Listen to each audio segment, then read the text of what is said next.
Well, good news. We have some tips for you, especially for those striving for a green, luscious lawn. The heat can make it a little harder to achieve, and not to mention some parts of central Texas are still dealing with water restrictions. So what can we do to keep our yard as healthy as possible? YNN's Bonnie Gonzalez is at a home in Northwest Austin. And Bonnie, I hear last year during the worst of it, some people were buying... the importance of watering your yard. Well, how about feeding it, right?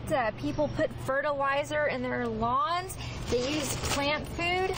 This stuff right here, take a look at this. You can see some of the granules through this bag here, but it doesn't have to be in this form. There's liquid too, and Jerry, that's what you're holding in your hand. You are the owner of Real Green Pest and Lawn Care, so thank you for joining us with some great information. So tell us what you got there. This is a Miracle-Gro device, and it's great for a homeowner. It's not good for large properties, but to the average home, this works quite well. This product, you can see this ratio. It says 12-4-8. What that means, or what that represents, is that it's 12% nitrogen, 4% phosphorus, and 8% potassium. Each one of these things does something different. The nitrogen is responsible primarily for photosynthesis. The phosphorus is primarily responsible for reproduction, so think fruits and flowers and nuts and things like that. So if you wanted bigger flowers, bigger tomatoes, or whatever, you'd want to increase that number in the middle. However, this is the perfect number for your lawn, and that last one, of course, is potassium. So during the year, you'll change the fertilizer or the rates of these three different numbers.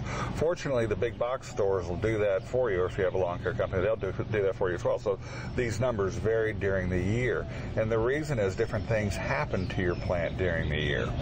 Towards the end of the year, when things are after a long stressful year, usually you'll want to have higher potassium, and that potassium is responsible for root elongation, mitosis, and just overall drought resistance, things like that, plant recovery.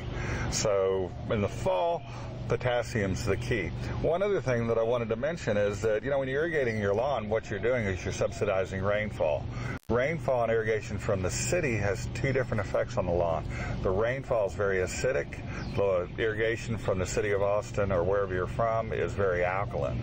So what happens is the nutrients that are normal, the micronutrients especially, bind with the soil as the pH rises, such as iron, and when that happens, they're not available. And when we get that spring rain, everything greens up. The primary reason for that is that iron is released. All right, so getting a little chemistry lesson this morning to find out how our lawns work and how we can have a lush green yard just like this one. Chie. It sure looks good out there. The city of Austin is in stage 2 water restrictions, which means you can only water once a week, and even numbered addresses